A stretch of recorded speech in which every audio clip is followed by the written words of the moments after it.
¿Y si te dijera que el héroe más famoso de la literatura no fue un ejemplo de virtud, sino un espejo de nuestras contradicciones?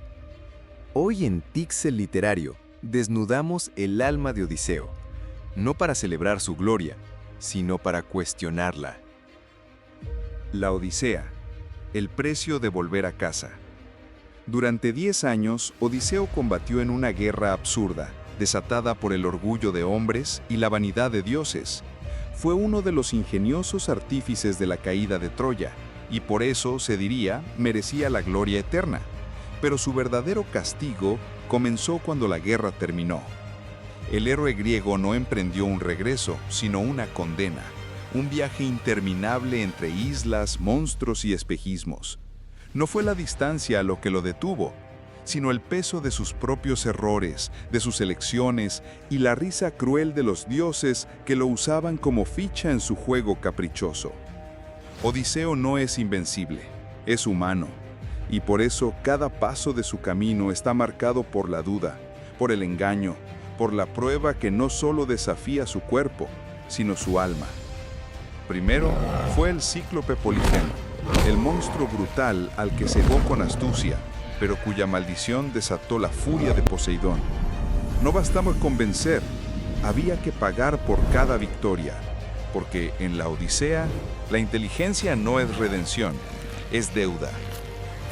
Luego vino Circe, la hechicera que convirtió a sus hombres en cerdos, reflejo grotesco de lo que ya eran por dentro, soldados perdidos, animales sin dirección. Odiseo la venció, sí, pero también se quedó con ella.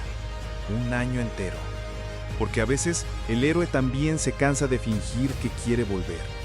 Y cuando siguió su viaje, vino el canto de las sirenas, no una amenaza física, sino un canto, una voz, una promesa de saberlo todo. ¿Qué clase de héroe necesita atarse un mástil para no escuchar la verdad? Odiseo no quiso huir, pero tampoco quiso oír. Quiso pasar de largo, sin enfrentarse al abismo. Después, fue tragado por Escila y Caribdis, los monstruos gemelos del caos. Uno devora barcos, el otro arrastra al fondo lo que flota. Como la vida misma, cuando escapas de una amenaza, te acercas a otra. No hay salida sin pérdida. Y Odiseo siguió, cada vez más solo, cada vez más vacío. En la isla del sol, sus hombres, hambrientos, desobedecieron y comieron el ganado sagrado. Zeus respondió con rayos, y el mar, una vez más, lo dejó solo. Porque el liderazgo de Odiseo no era absoluto. Sus hombres no lo seguían por devoción, sino por necesidad. Y el héroe, incapaz de detenerlos, descubrió que no todo puede controlarse, ni siquiera con astucia.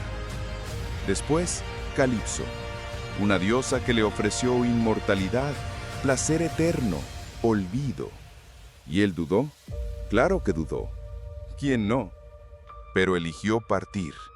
Eligió el hogar sobre la eternidad. Eligió ser mortal. Y, sin embargo, ¿lo hizo por amor o por orgullo? ¿Por necesidad de cerrar el ciclo o por miedo a desaparecer de la historia? Ítaca, su isla, su símbolo, su obsesión. Allí lo esperaba Penélope, tejiendo y destejiendo la esperanza.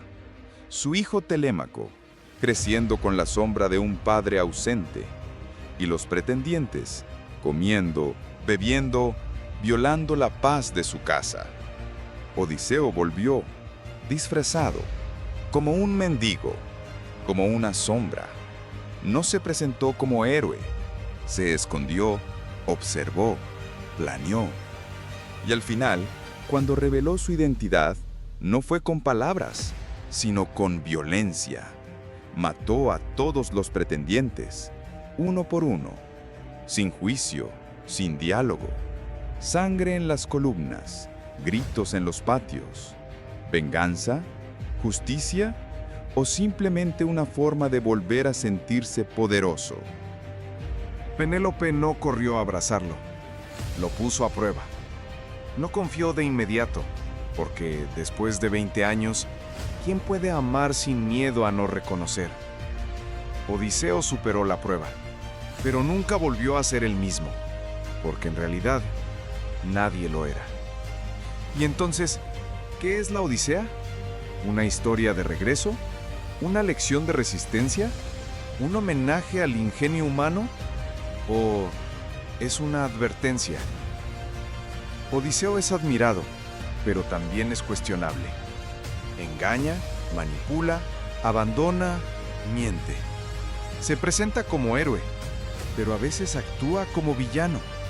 Y tal vez esa sea la verdadera esencia de su viaje: descubrir que no hay héroes puros, que el valor y la astucia también pueden ser máscaras, que regresar a casa no significa encontrar paz, sino enfrentar todo lo que dejamos atrás.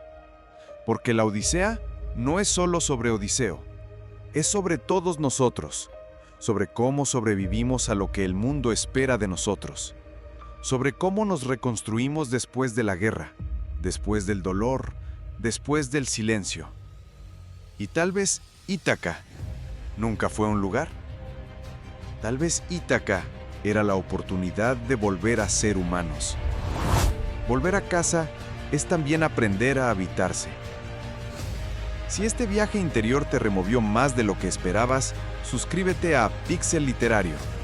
Aquí no solo narramos libros, los desarmamos, los cuestionamos y los traemos de vuelta al presente.